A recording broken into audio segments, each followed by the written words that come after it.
A wise man once said, "The future is an unknown, but a somewhat predictable unknown." To look to the future, we must first look back upon the past, because that is where the seeds of the future were planted. Good morning, ladies and gentlemen. That quote shared is the wisdom of Albert Einstein.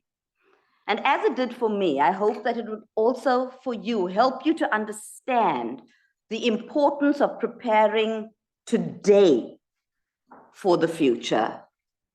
The future may not be entirely predictable, but we each of us have a key role to play in shaping the future, and so that we might persuade the future to what it should look like. So even without a crystal ball, we are not entirely taken by surprise, and that we can, to some extent, know what to anticipate. It was in that spirit that the 2024 ICDE Leadership Summit took place from the 5th to the 7th of June in Geneva. The theme of the summit was navigating the future of higher education with AI. And for those of you who have been in higher education for as many years as I have, you will notice this little tale that has now been added to almost every discussion for years. And I think my panel will agree with me. We spoke about navigating the future of higher education, full stop. Leadership in higher education, full stop. Technology in higher education, full stop. Today, we're all talking about the future of higher education in this age of technology and with AI. Higher education institutions globally are being confronted with the rapid advancement of technology and particularly artificial intelligence. And what we're seeing more and more and more is the critical need for change management. What that change management means in this era of AI, I'm not sure that any of us really knows.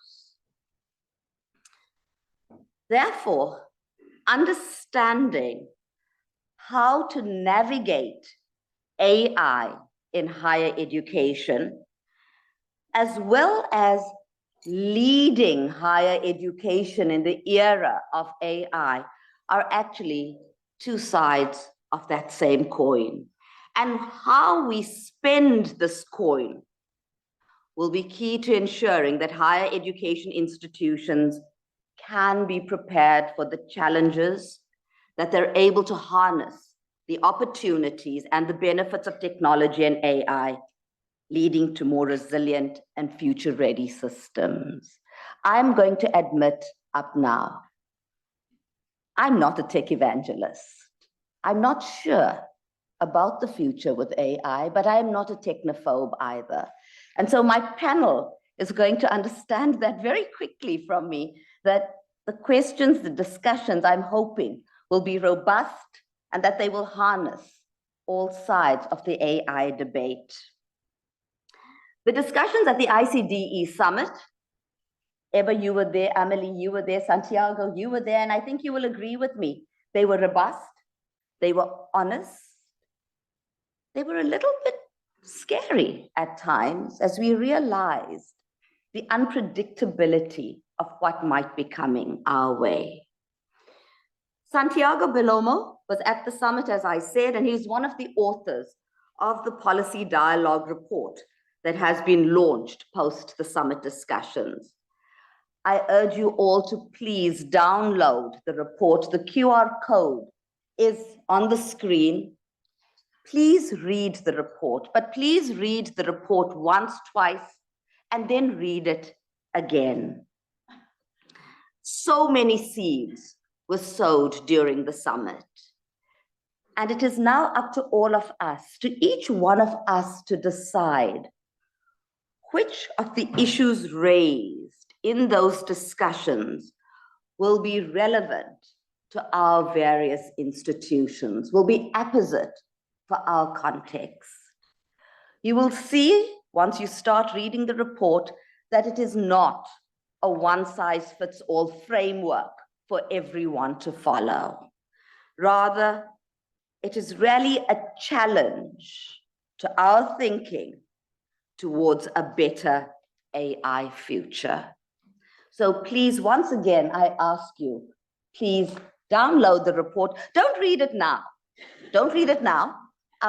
Once the panel is over and you're sitting at home this evening considering what was said, because I know you will, read it then and choose those pearls of wisdom suitable for you.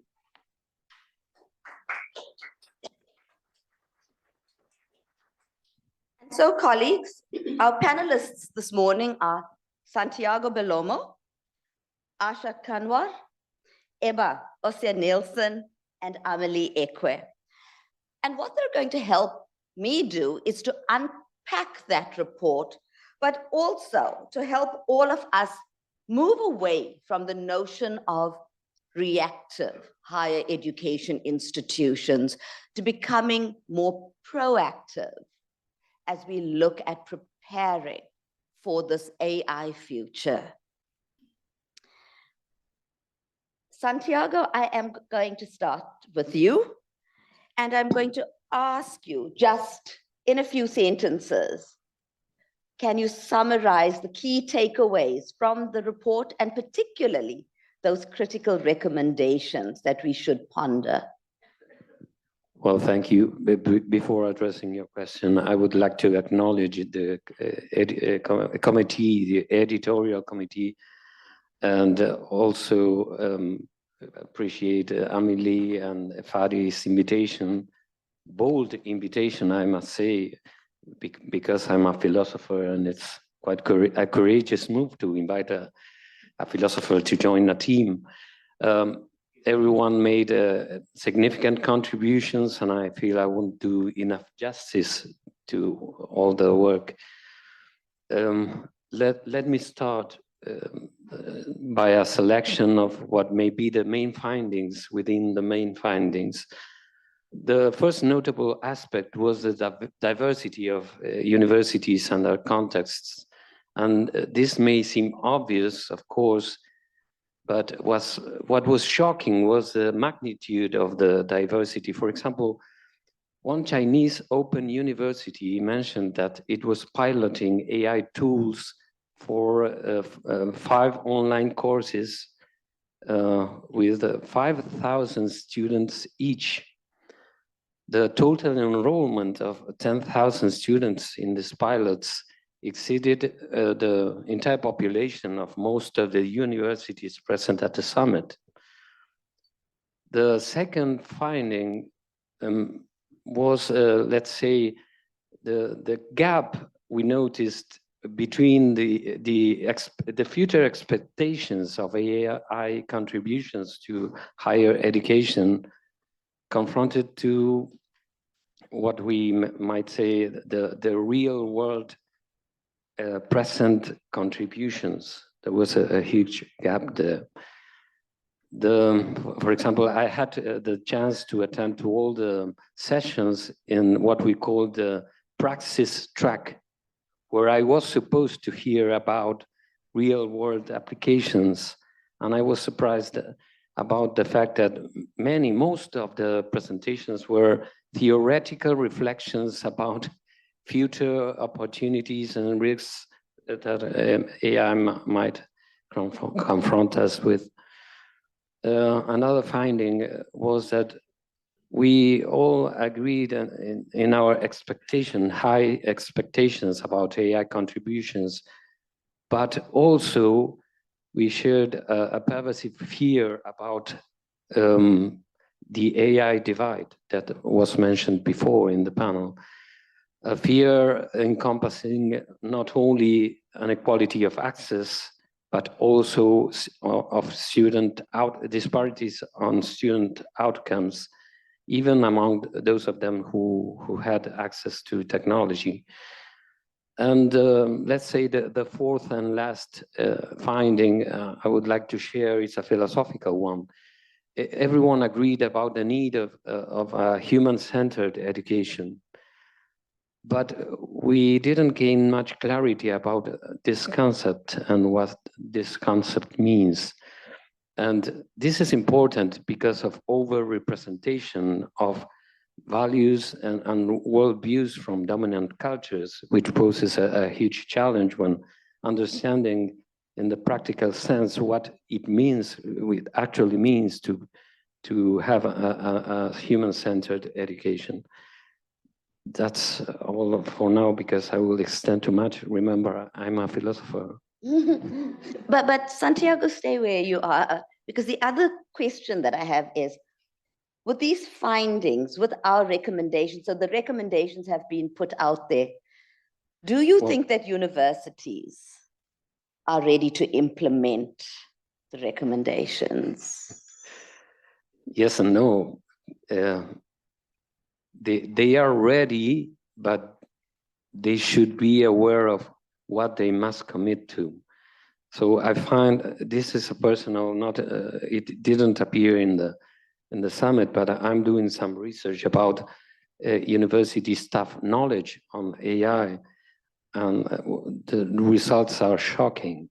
Not only in my country, in Argentina, but also during the summit, I had the chance to make a poll, and university staff is not quite aware of what AI really is and is capable of. So there's a gap of knowledge that we must address there, and we must do it urgently, because education leaders tend to arrive a bit late in terms of cultural transformation. So what I am going to, given what we said, we keep talking about the what. We know the theoretical what's. I'm hoping that from this morning, we can look more at the how, those practical, those real experiences of what we would advise, how we think things should be done. So Amélé, I'm going to start with you. The report speaks about diversity. Santiago mentioned diversity. I think it was the third word that you used. Professor Carr this morning also spoke about diversity.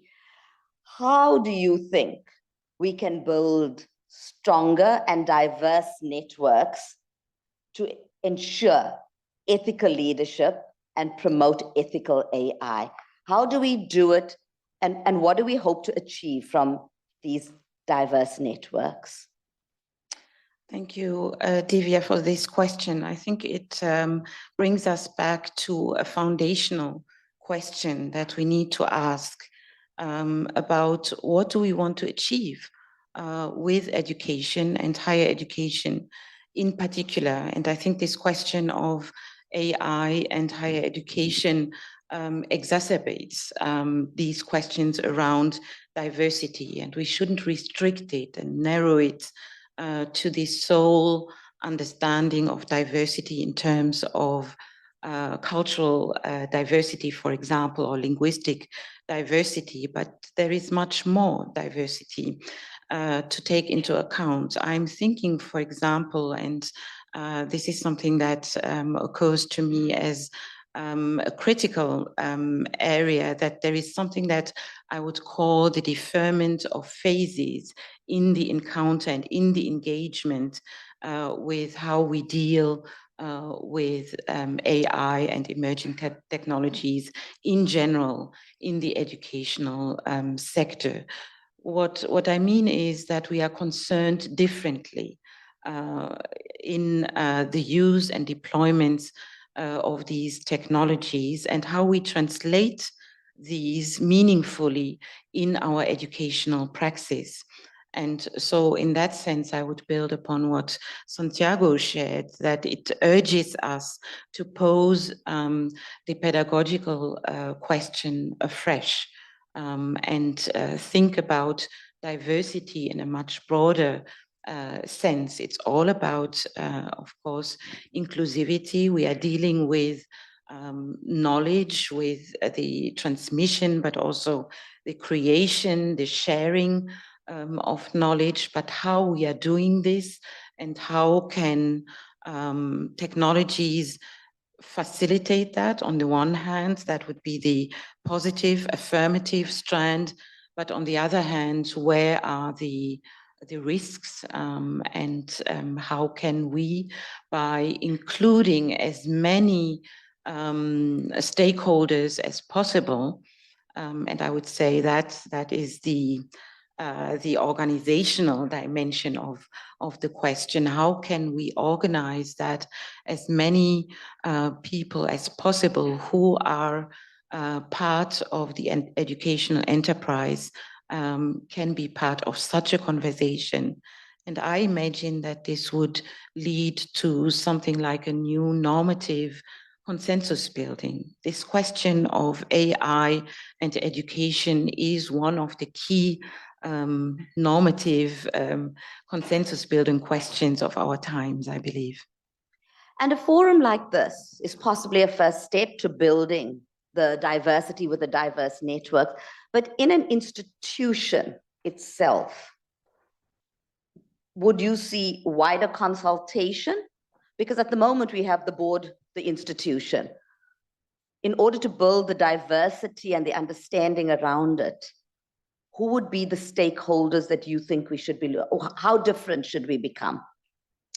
Yes, absolutely. I think that higher education institutions are traditionally perhaps a little bit more inward oriented, focused on what shall be transmitted. And I think these times challenge to be more open, to be more permeable, to cross the boundaries and to seek partnerships also outside academia, private public partnerships, but also being creative and innovative in looking out for conversation partners where explicitly those topics can be tested and probed. So I think higher education needs to open itself more, going outside, identifying new avenues and new partners of conversation. And here's a difficult one to the panelists, but this is just a yes/no answer. And I know it's not going to be easy. Does AI improve quality access to higher education for everyone? Does AI improve quality access to higher education for everyone in its current format? Yes or no? And we'll unpack it. I promise we will unpack. Asha? Asha's the one who said to me, why are you asking us that question? The answer is yes. And then just now she said to me, I'm not sure the answer is yes. You know, now I'll take the academic way out. The answer is yes, but it depends. And what does it depend on? Give me just one minute. You know, if you look at the ITU figures and that access to internet connectivity globally is 70%. When you go to sub-Saharan Africa, it's 40%. And yesterday you saw, you know, from Stanley's prize-winning presentation, they're looking at how to generate electricity, you know, through wind power, through, you know, bottles, through everything. So are we going to leave, you asked the question, everyone, are we going to leave those people behind? The answer is no. So, and you also asked the question, how? How will we do it? And I'll be very brief that AI is not a silver bullet, but it has to be placed in its proper social, economic, and political context. And the solutions have to be tailored to specific constituencies before we can include everyone. So that's the short one. I'll come back to you on that, Asha. Ebba, will AI improve quality access to higher education for everyone? The short answer is yes from my side, but I will also take the opportunity to extend it a bit. First of all, we used to ask ourselves, what can AI do? But I will say that that is not the question we should only ask. We should ask the question, what do we want AI to do for us and for the people, and for people to be included for education, because education is a human right. and not leaving anyone behind. I will come back more to elaborate on that. I will come. Thank Amélé? you. Join my colleagues in stating a nuanced yes. So I think that it is, for me, a qualitative question. We need to define what is the purpose of our educational endeavor, and technology cannot solve this or guarantee the access to quality education, but there needs to be real groundwork to be done, and a real educational vision in order to enable this. Santiago? You shouldn't ask yes/no questions to a philosopher. Or But- to an academic panel. I realize my mistake. But I'll try to stick to a point, and I would say, if you rephrase the question, can AI promote inclusion? Yes. Is it nowadays promoting inclusion? No. Thank you so much. So, all of that said, Ebba, you said a fairly categorical yes, that it does do it. But we've heard again and again that AI currently, where we are using it, it is aggravating inequalities in higher education, and it is widening the digital divide. We always talk about that. In our current climate and preparing for the future, what should universities be doing? So we know the answer, but what is it that we should be doing to try to bridge that divide to ensure that we can harness AI for everyone's benefit? To give you 30 seconds to think about your response, just as a reminder, if you have questions or if you want to answer the question that Divya posed, please enter your questions and comments into the QR code. Thank you. First, again, we have to come back what Amélé was saying 2 times by now. What is education about? It goes back to the human rights, and education is a human right for everyone. That is very, very important to stress and to emphasize. That is not the case today. In higher education, as we are talking about that in our panel, it is sad to offer higher education to each and everyone on the planet who would like to go for higher education. You should open 1 university a day. We don't want that. It is not feasible. It is not desirable. We need to have other kind of solutions, not leaving anyone behind. And that also goes back to the Declaration of Human Rights.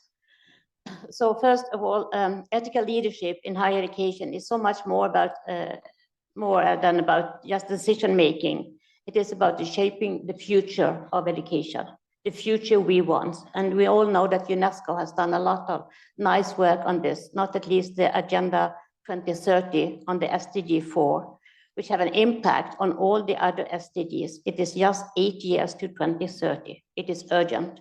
They have also shaped the future initiative about the futures of education, and the futures is in plural. And with a new social contract, what is education about? Education should be inclusive, sustainable, scalable, be trustworthy, to be relevant, and to be responsive to the challenges of our time. And one of our challenges is the development of AI, of course.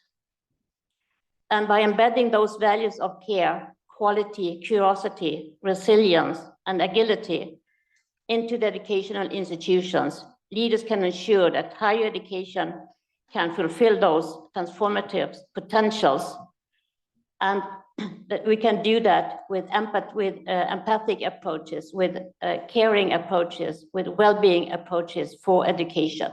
And that goes back to your questions about inclusivity, because inclusiveness is also some kind of buzzword, and sometimes I really love it, and sometimes I really hate it, because can be everything and nothing. For me, and what we are discussing very much for the organization, what where I'm working for the ICDE, the International Council for Open and Distance Education, who hosted this conference in June, which was presented previously. It is very much about scalability. It is about sustainability, and inclusiveness is who do we include? And what are the requirements who we include? Who do we really invite to the table? Who do we really invite for the conversations we have? And in the educational sector, I will argue that we really need to learn to know our learners. We don't do that to that extent as we have to do. We can also see, for example, at this conference, we just talked with Fadi about it, there are no students here. Why? We need to, except for the award winners, of course, and you did an excellent work. I really would like to congratulate you again. But who do we invite to the table, to the conversations? Who do we invite, for example, in the rural areas?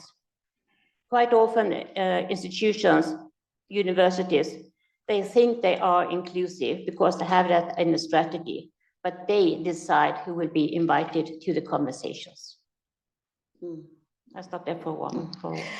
Asha, to pick up on something that Ebba said, and something we often do, we talk about inclusivity, we talk about leave no student behind, we speak about student equitability, and that's very common conversation when we're discussing AI.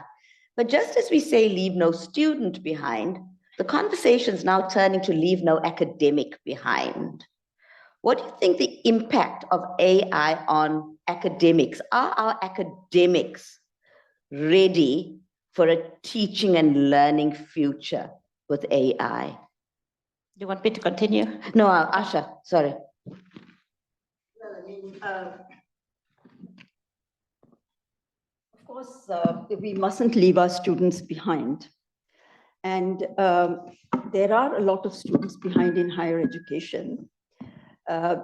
So just to add to what Ebba was saying, that, you know, the World Bank said that for any country to achieve sustainable development, they need 40% age participation rates in higher education.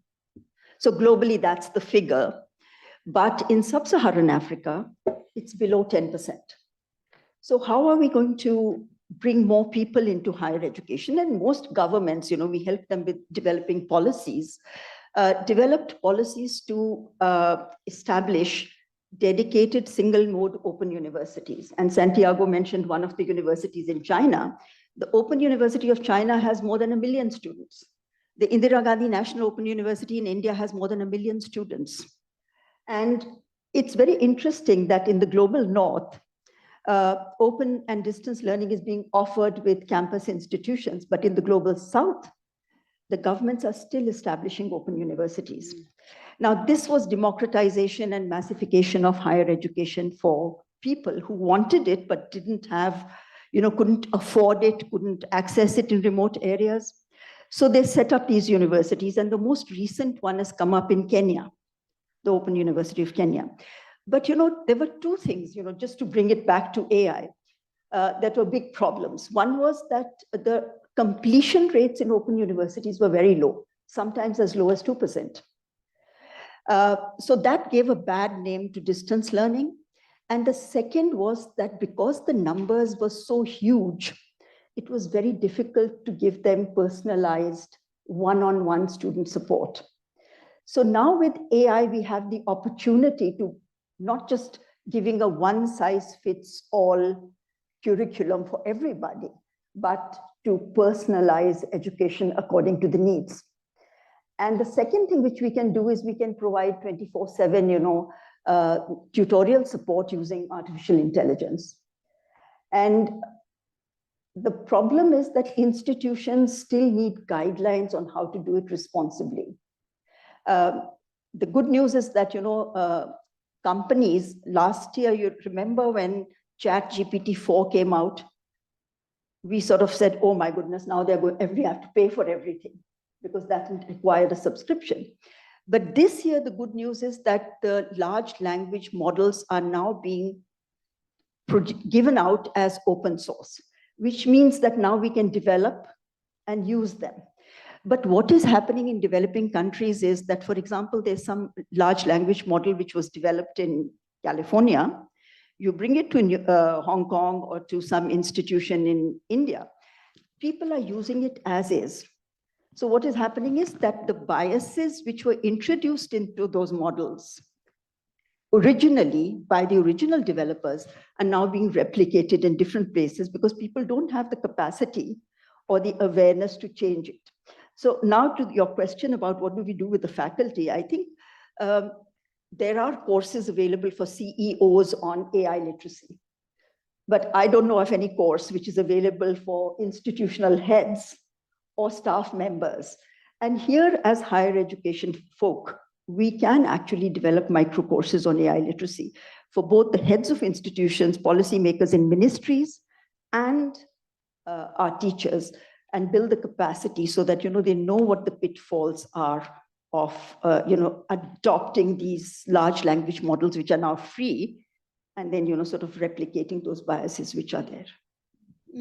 Because what we're seeing a lot in the literature at the moment is when people talk about introducing technology and introducing AI, it's often a decision that's taken at a strategic level, and very little is done for faculty to help them, to guide them. And it's almost an ethical question again, whether on the one hand, students are getting the quality they deserve. We're being forced to apply these technology models, but the people who are required to do it are not exactly certain how to do it or what to put in place. But there's also a big discussion right now where faculty are beginning to talk about being overworked and overwhelmed by the change that's coming about. So if you were sitting or advising at the university level, Asha, what policies would you like to see either from a government or from a university itself in supporting both faculty as well as students with the introduction of AI? Somebody was mentioning in the previous session that there are plenty of regulations, the UNESCO's ethics in AI guidelines give very good and clear recommendations. So there's no paucity of toolkits, tools, regulations available at the global or national levels. The problem is in the implementation. So we don't have to replicate the wheel and develop new guidelines. The guidelines are all there.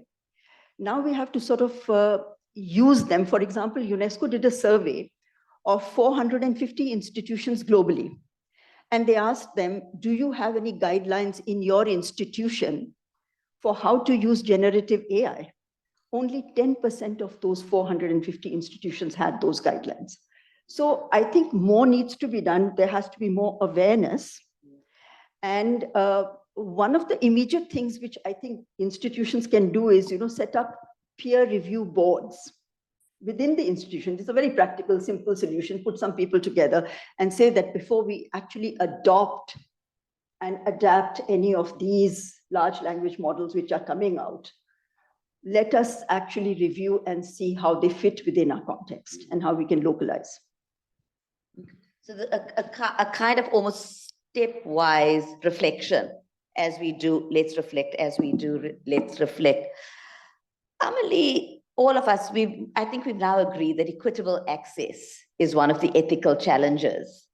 But just for us today, I am now promoting you to the Minister of Education. You choose the country that you want to be this Minister of Education in. Which two risks for higher education would you focus on to ensure that we don't eliminate innovation, but we ensure that the ethical compass keeps pointing due north? Apart from the inclusivity and equitable access, are there other ethical risks that you think we need to be aware of?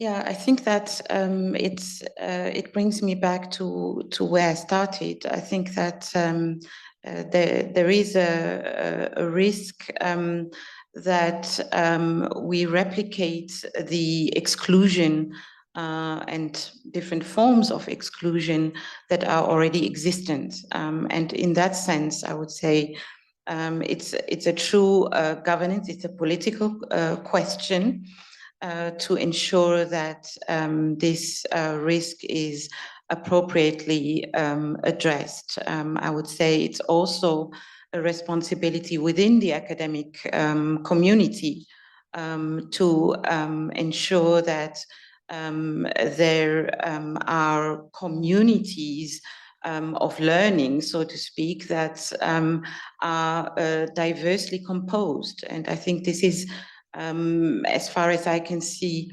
especially in countries where the digital divide is so large, is not given. We need to overcome the isolation and thinking beyond the compartments, the different sectors in higher education, and come more to a concerted conversation, both at national levels and internationally, on these topics, and how we can ensure that it is an effort that enables learners, but also, as you said, academics, to make a good use, a responsible use. And I couldn't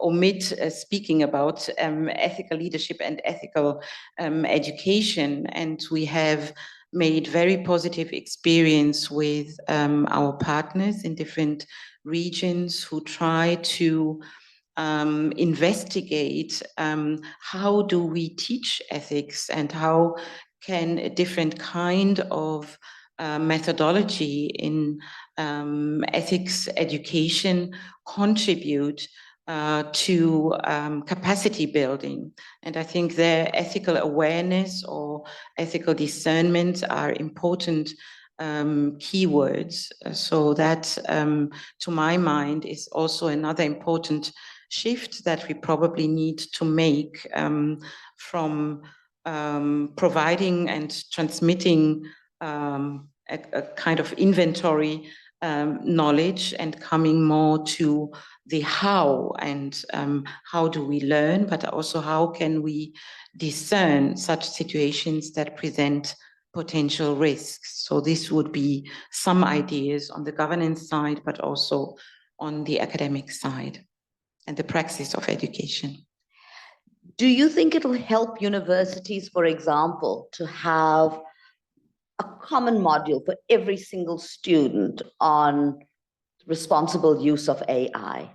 Is that something that we would want to think about, or is it, or are there more important topics that should become the signature module of institutions going forward?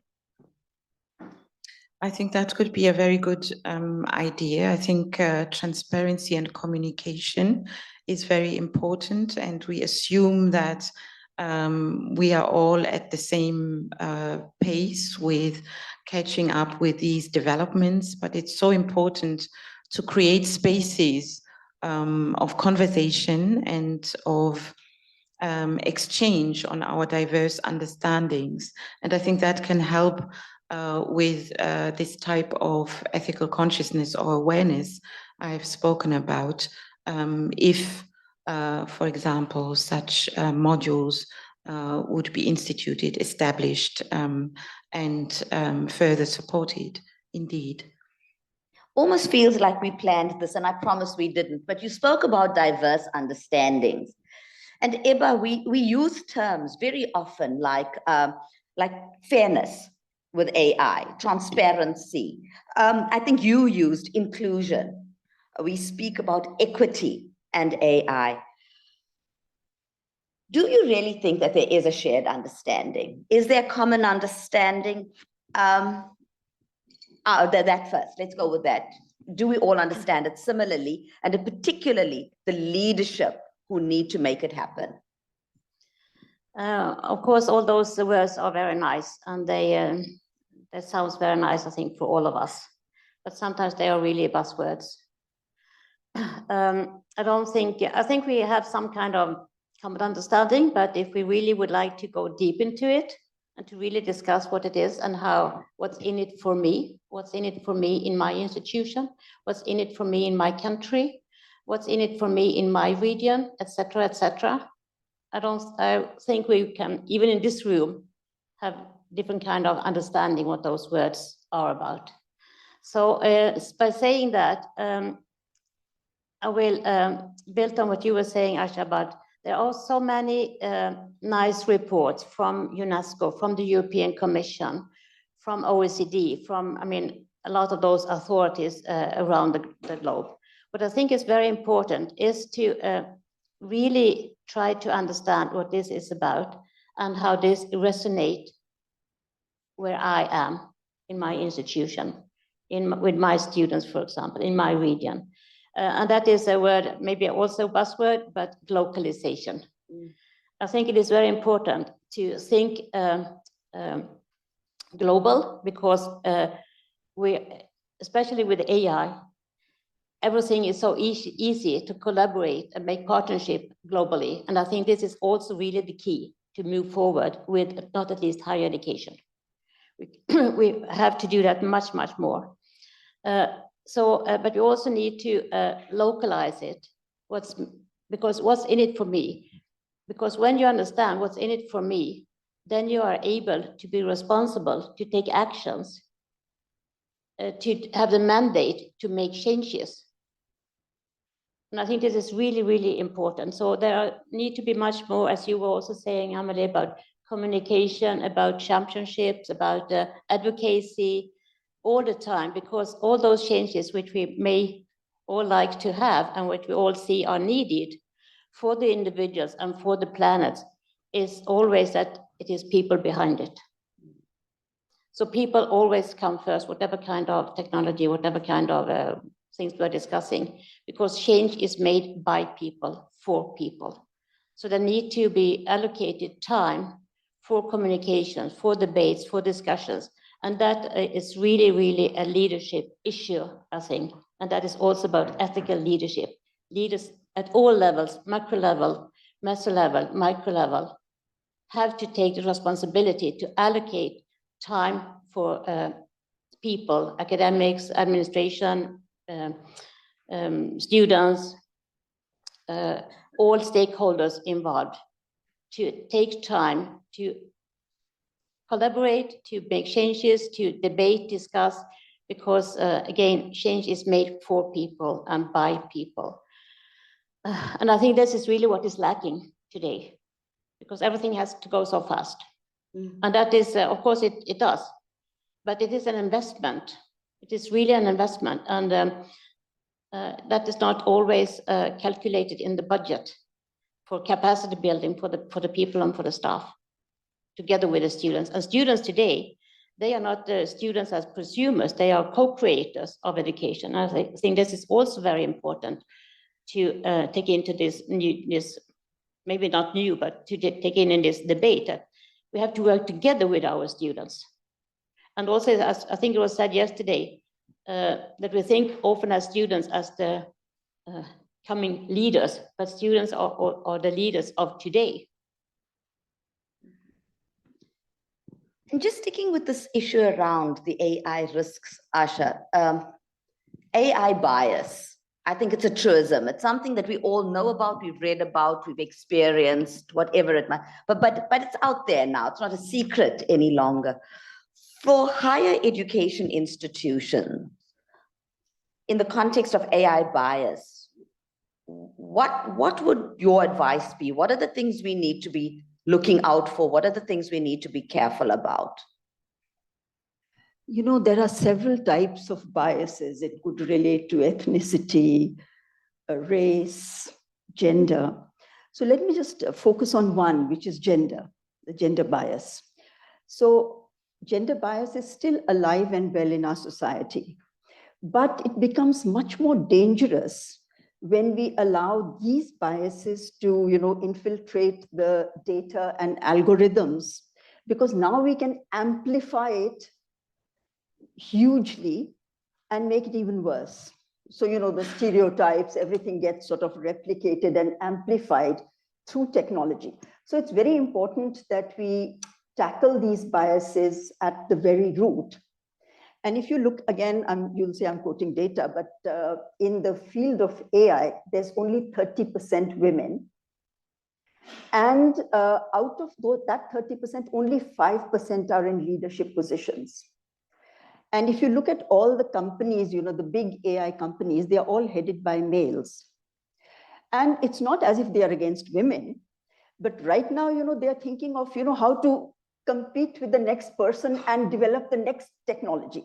So they don't have the time to think about these little bits about that, oh, what are women going to say and what are women going to be disadvantaged? So I think we need more women around the table.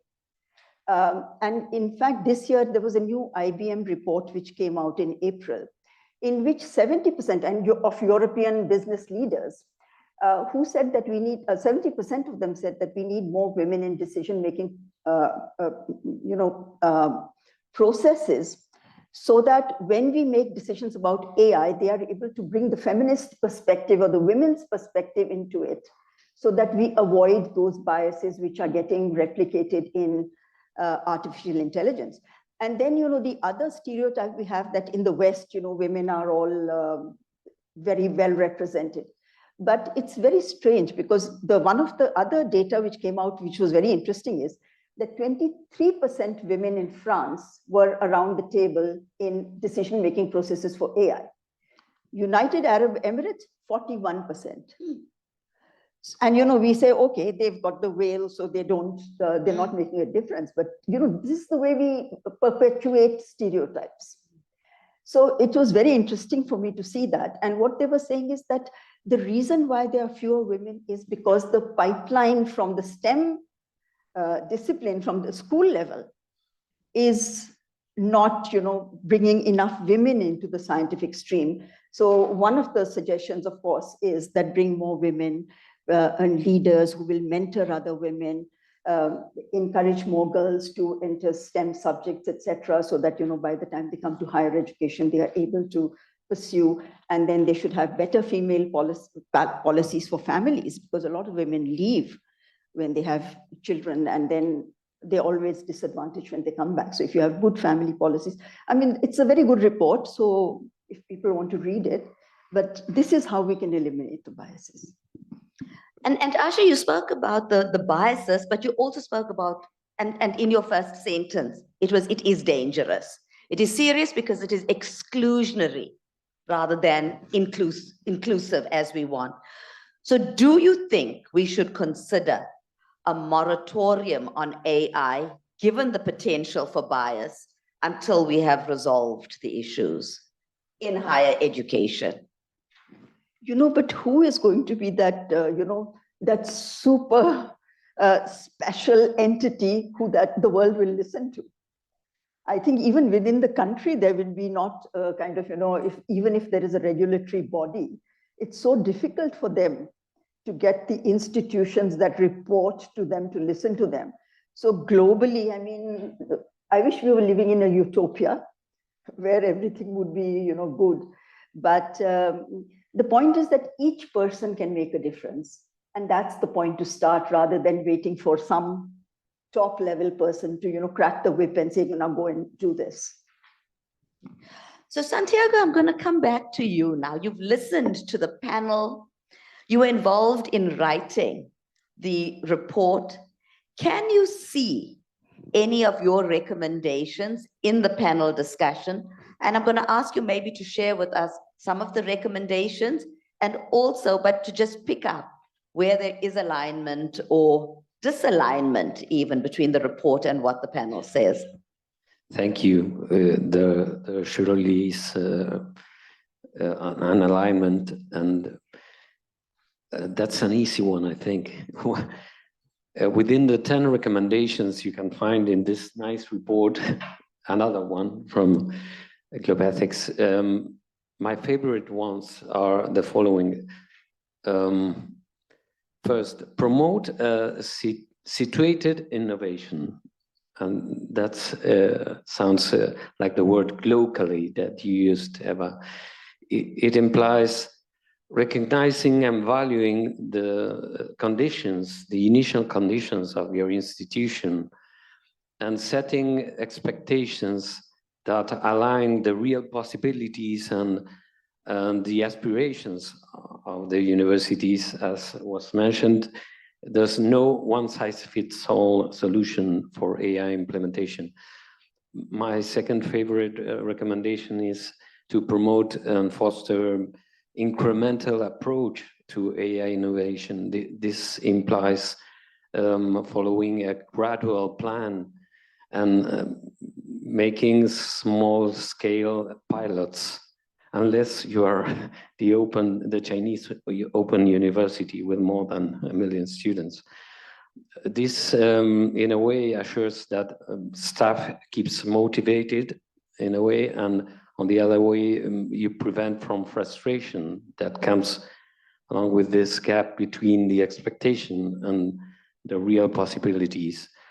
The third recommendation would be to design a risk plan so that you can assure that the core values and the core mission of your institution is delivered. And for example, if you don't have enough experience in AI implementation, maybe you should start with administrative processes before going to teaching and learning processes. And the last one, and it comes along with the idea of leadership that was focal in the meeting, is to avoid techno-solutionism.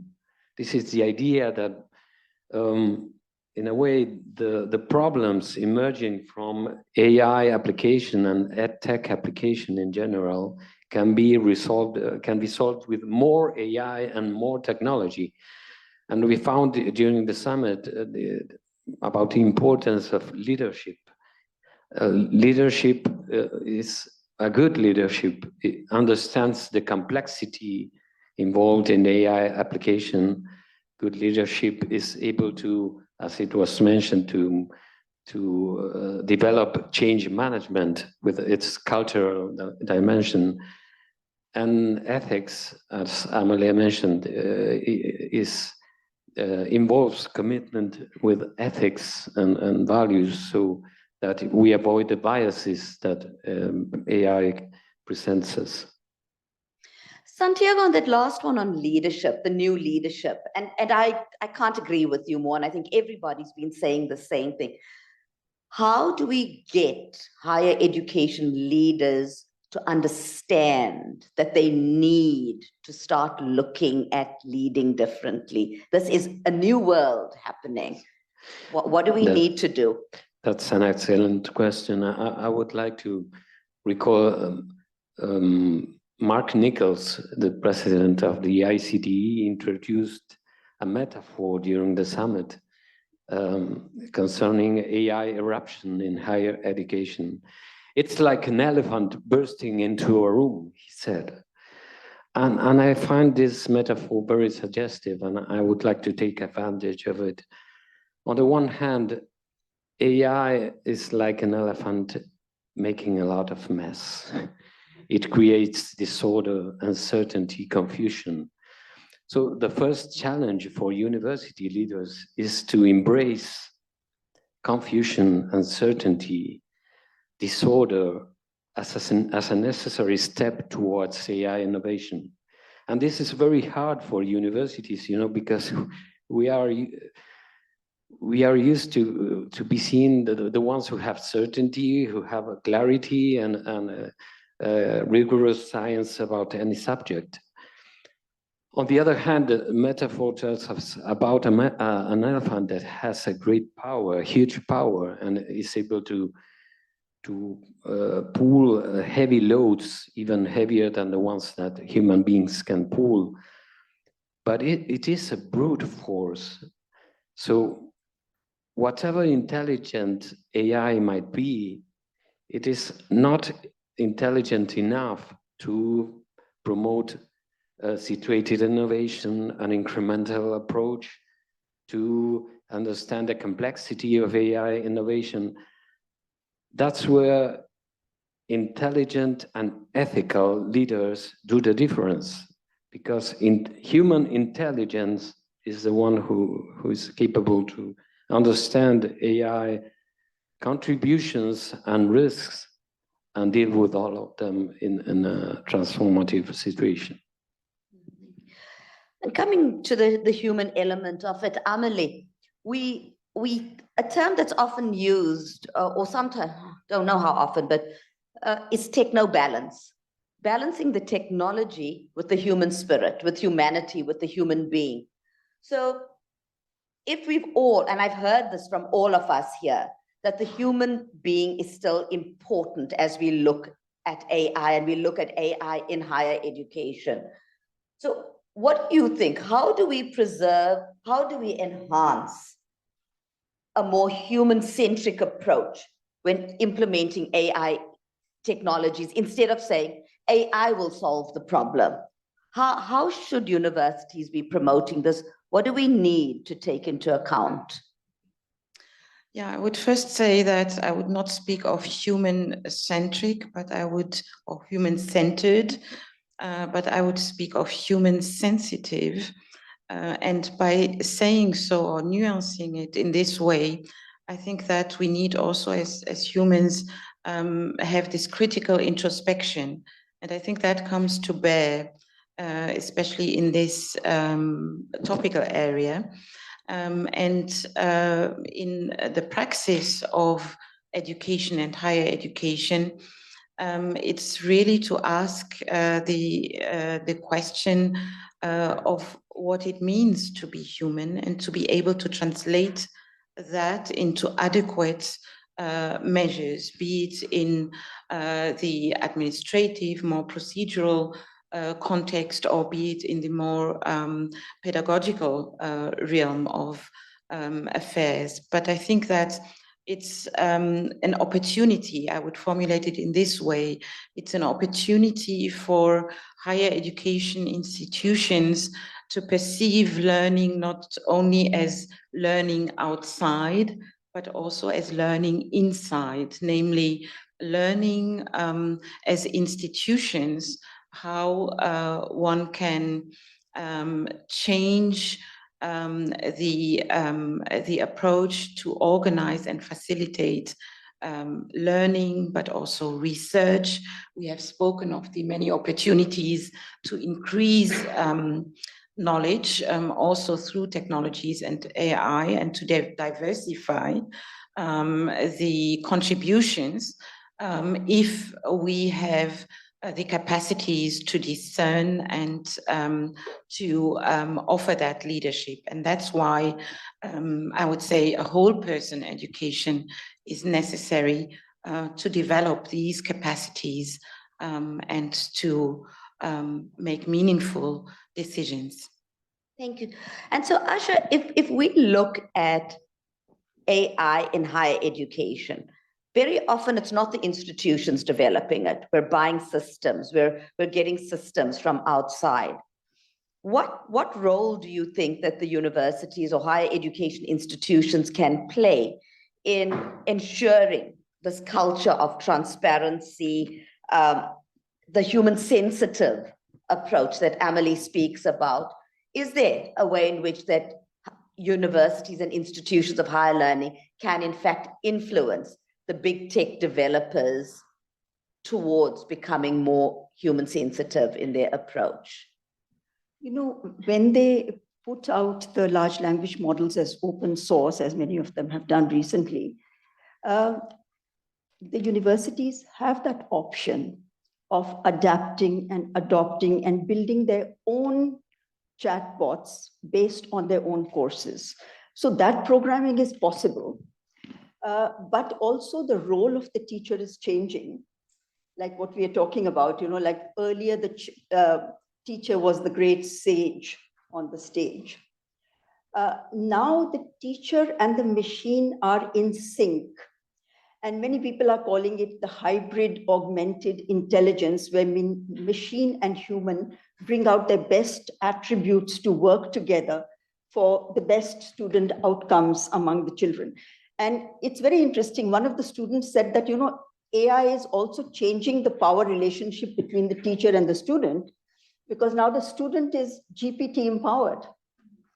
So what is the role of the professor? The professor becomes the guardrail of knowledge and helps that GPT empowered student to tell the good from the bad and the right from the wrong and so on. So I think it's possible. And the other thing is that to remember is that we are from a different generation, the second millennials. Our students are the third millennials, Generation Z, Generation Z, Generation Alpha, and they have a different way of learning. For them, a smartphone is an extension of the body. It's a symbiotic relationship. It's not something which you can tell them that leave it at the gate of the school and come in. It's very much part of their, it's like an extension of the human body. So how do we second millennials reinvent our ways to deal with the third millennials who have a completely different way of learning from how we learned? Thank you. Interesting one. Any member of the panel.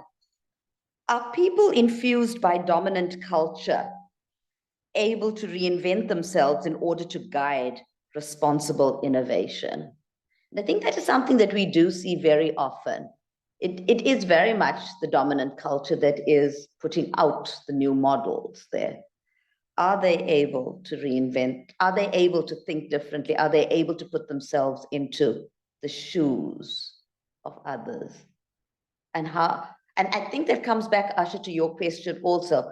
If in higher education we're dealing with models that are being developed by dominant culture, how do we ensure, Ebba, that context is still key, that people understand the importance of being contextually relevant? You spoke about globalization. We call it globnacalization, global, national, and local. So that's where you could, how do we balance that? Ebba, any thinking? First of all, thank you for that one, the person who raised the question, because it's really, really important and relevant. It is a problem. It is really a problem because a lot of what is going on in education today is coming from the nominating countries, and quite often from the West side countries and the global North. And that is really, really a problem, because what those countries or regions are doing doesn't resonate in the global South.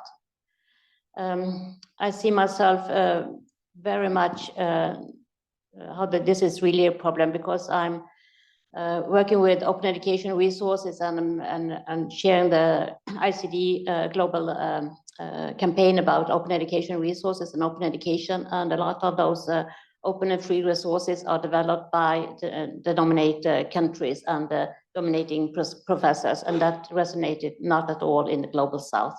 So again, it is what I started to talk about. Who do we invite for the conversations? Who are invited in the room? Who are invited to the table to take part in those important discussions? But I can also see, and I'm an optimist, but I see that more and more those voices are more and more heard, and also represented at conferences, for example, to really try what we are doing with ICD, for example. At our conferences, we always have representatives from all the 6 regions globally, and also to the gender perspective, and I mean, all these kind of perspectives which we talked about. It is so important to have different kind of perspectives, because no one size fits all, but each of us can make a difference where we are in our institution, in our region, in our country. So just, I mean, no answer, just saying that we have to try our best, all of us, to make all the voices heard. And I'm looking at Amélé and I know she has something to say. Yes, indeed, because I think that it's a continuation of a discussion that we had in the pre-AI era already. How can we ensure representation in how we create and share knowledge? And there are a few very encouraging examples that I'm currently following in Canada, for example, or in New Zealand, with indigenous communities working together with academics of other contexts, but also with the industry in how to ensure that, for example, indigenous knowledges serve in designing AI programs. And so I think that these are very concrete and encouraging examples that we should seek to foster also in our circles, learned bodies, associations, and make that visible. It's about visibility of those contributions. And then I think we can balance it out, speaking about the risk and what we want to do against them, and contributing to developing positive impact. I think it's coming through. It's come through in the questions here also. Why do we have so many, how so few students in the discussion? Ebba, you said it, everyone said it. When we're talking about students, we have academics in the room here today, yet we're not talking about the impact of AI on the academic person. We're letting the academics talk about it for the students. And it's the diversity of the engagement, of the consultation, I think that needs to come through. And step one, we're on our way with it there. But Santiago, I want to ask you, from the audience, somebody asked, why would anyone go to university when they can have a teacher in their pocket with the IQ of Einstein? Well, that's an excellent question. And well, I've delivered some conferences about this subject, and I will try to introduce a different perspective. You know, I believe that AI is a game changer in education. Of course it is. However, I feel there is an overestimation. It is overrated in a bit. Why I say this? Many scholars have said that, particularly one from a University of California, LLMs are stochastic parrots. They are, in a way, they are learning to talk like human beings, but are not human beings. They don't understand anything that is being written or said, even by them. I use the words them, by it. We say hello to the machine while we write. We say thank you, but we are trapped in a kind of simulation about AI powers. It's a machine, a wonderful machine. I don't think it will be replacing teachers, and I would need a long conversation about this subject. But I really think that what we need today is better scholars, better academics, better teachers. Because if we have teachers that do simply what a machine can do, then they will be replaceable. But they should not be replaceable, and so we need them to understand what are the capacities of AI in order to make this blend. Some people call them the cyborg and the centaur metaphors about the blending of human capacities and machine learning. So we need to transform teaching, but not to replace it. I think I should go along, but for a matter of time, I can't. You started the conversation and it links to something else that we were talking about. We need to transform teaching. The conversation here is on emotional intelligence and critical thinking as well. So Ebba, can I have your view on it, and then Asha yours before we close the session? Ebba? This is a new question. How do we transform teaching the issues around critical thinking, emotional intelligence, or the response that you want. I saw your hand go Yes. up. I raised my hand earlier on because I think this question was the previous one. It is connected to the new one as well, but it is important to for universities to stay relevant. And that's one way that's why it is important to discuss about this transformation. What is the role of universities? It is so much more than the education, the professional development, and the degree, the exams, etc., etc. I mean, we all know about that. It is so much more. It is so much about social, emotional, ethical growth, and to grow as an individual, to grow as an active citizen. And we also see very much, for example, students who have been involved in volunteer work in student unions, for example, or other kind of students' work. They used to become quite high on the career in different kind of positions in society. It is not because they have become a nurse or a teacher. It is because the volunteer work they have done during the university time. And I think this is really, really important to stress when we're talking about the transformation. What is education universities about? And we also saw that very clearly during the COVID time. Everyone wanted to go back to the universities. In Sweden, where I come from, we didn't close down, and we were very criticized about that in the beginning. In the end, we were, yes, you said it. But because it is so important to be in this kind of community, and for universities to be in the academia community, to be part of the conversations, to be part of democracy, etc., etc. So this must be maybe stressed and emphasized much more, and also the interdisciplinary discussions we have, because the problems we face today is cannot be solved by one discipline, not one institution, not one country. They are so complex, so they need to be solved by interdisciplinarity. So universities who understand that will stay. Otherwise, the other ones maybe it's not relevant any longer. Thanks, Ebba. Okay, and on that high note, the conversation will continue. When I started this morning, I started with the wisdom of Einstein, and I'm now going to end with the wisdom of Africa. It is said that in Africa, an antelope wakes up every morning knowing that it must outrun the fastest lion, or else it will be eaten. In Africa, a lion wakes up every morning knowing that it must outrun the slowest antelope, or else it will go hungry. Whether you see yourself as a lion, or whether you see yourself as an antelope, when the sun comes up, you'd better be running. Thank you to my panel, and thank you to everybody.